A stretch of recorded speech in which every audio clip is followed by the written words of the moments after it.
Fala galera, meu nome é Felipe Labrada e eu vou falar aqui sobre São Paulo e Mirassol. O jogo ficou 1-1 com gol do Samuel pro Mirassol e gol de Vitor Bueno pro São Paulo.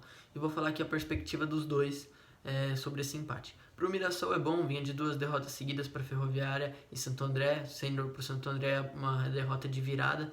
Então esse empate foi bom até porque conseguiu assegurar a sua vantagem de ter as quartas de final jogando em sua casa. Com a liderança do seu grupo em cima do Guarani, e pro Mirassol foi ok também por estar com um time alternativo igual ao São Paulo.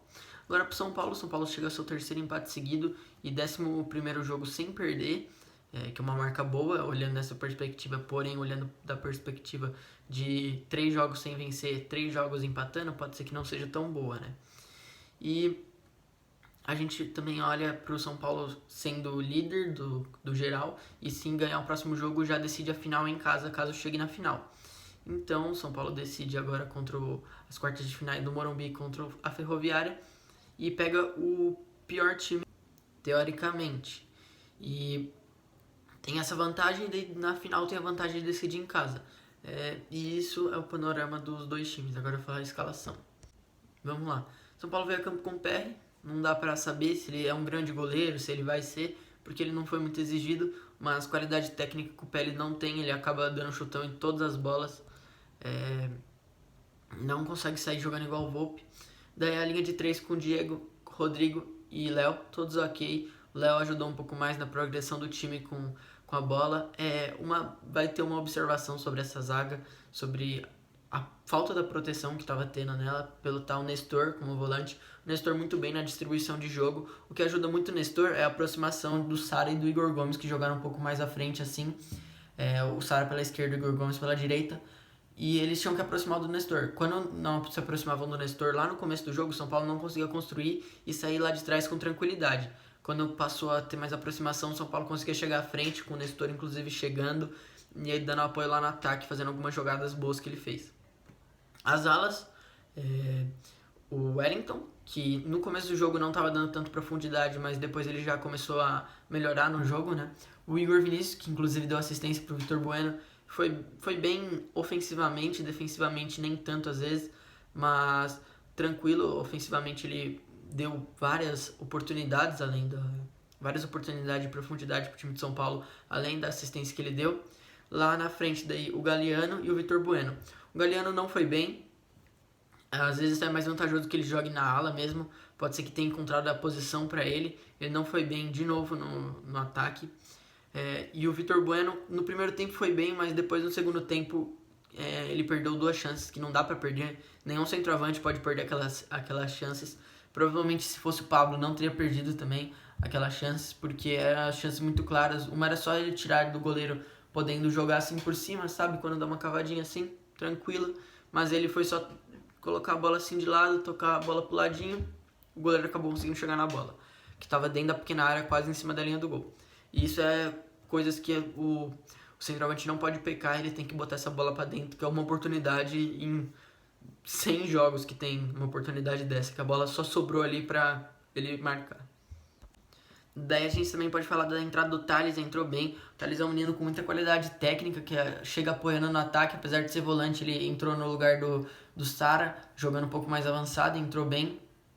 O Rojas entrou ali no ataque, mas ele não vai bem no ataque geralmente, mas pelo jogo já tá no momento de dar espaço para os dois times buscavam gol, tava um jogo meio que frenético assim, os dois times se contragolpeando, o Rojas acabou encontrando alguns espaços, conseguindo fazer algumas jogadas, indo bem. Entrou o Hernanes também, que não fez muita coisa, deu alguns chutes, o Bruno Rodrigues, que não entrou faltando poucos minutos também, e acabou que não conseguiu fazer nada demais, apenas toques, lançamentos, entre outras coisas mais simples assim.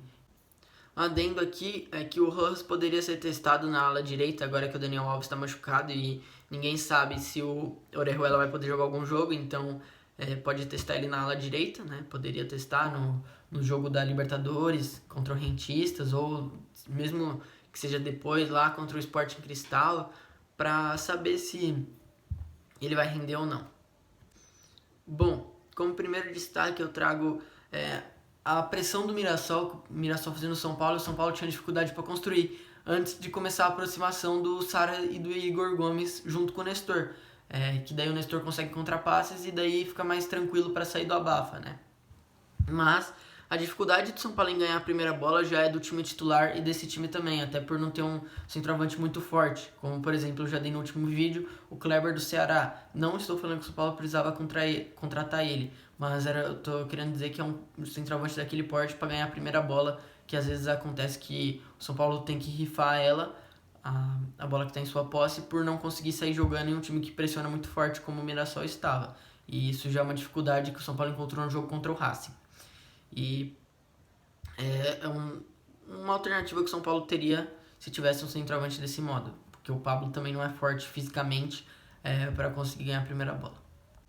Agora eu vou falar sobre a dificuldade do São Paulo em relação a não ter um jogador, um primeiro volante ali na frente da linha de 3 da defesa, porque acabava que quando a bola vinha para o primeiro combate, um zagueiro saía e ficava um espaço no lugar dele para o Mirassol atacar aquele espaço. E aconteceu isso no começo do jogo, teve um lance polêmico até que o VAR acabou falando que não foi pênalti, então não pode não ter sido como pode ter sido, né?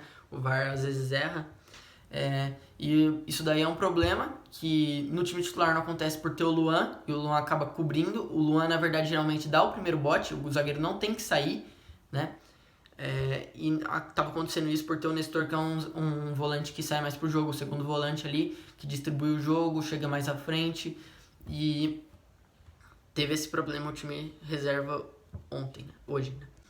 Outro ponto é a distância entre Sara e Nestor e Igor Gomes, que quando eles estavam longe, não só a construção do São Paulo que não funcionava, como também a criação. O São Paulo começou a criar e ser mais intenso a partir do momento que eles começaram a se aproximar e fazer o jogo ali da posse de bola entre eles, a distribuição com passagem inclusive dos alas do São Paulo após toque de bola entre eles e entre essas coisas. Outra coisa também que pode se falar é o esquema de jogo do São Paulo quando começou a ser utilizada a sua principal arma, que são seus alas, tanto no time titular como no reserva, pelos alas serem bem ofensivos.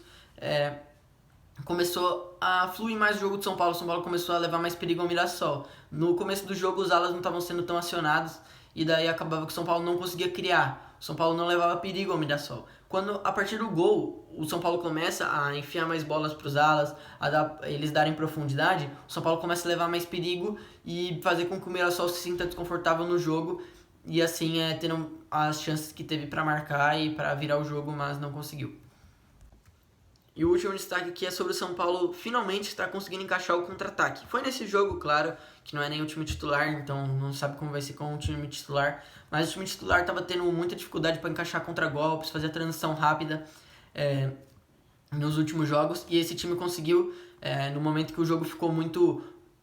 Um ataca, o outro ataca também, quando recupera a bola. Ficou um jogo bem legal ali no final e aconteceu isso e o São Paulo conseguia encaixar, coisa que nos últimos jogos não conseguia e parava e prendia a bola e acabava chamando o outro time pro campo e acabava que voltava a ser a mesma coisa. O São Paulo ou tinha que rifar a bola ou saía tocando e chegava sem velocidade e nesse jogo conseguiu.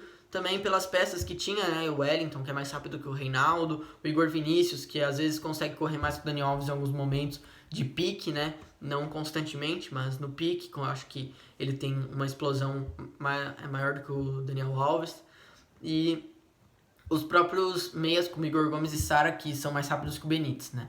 E inclusive o atacante, o Galeano, mais rápido que Pablo, Luciano e Vitor Bueno.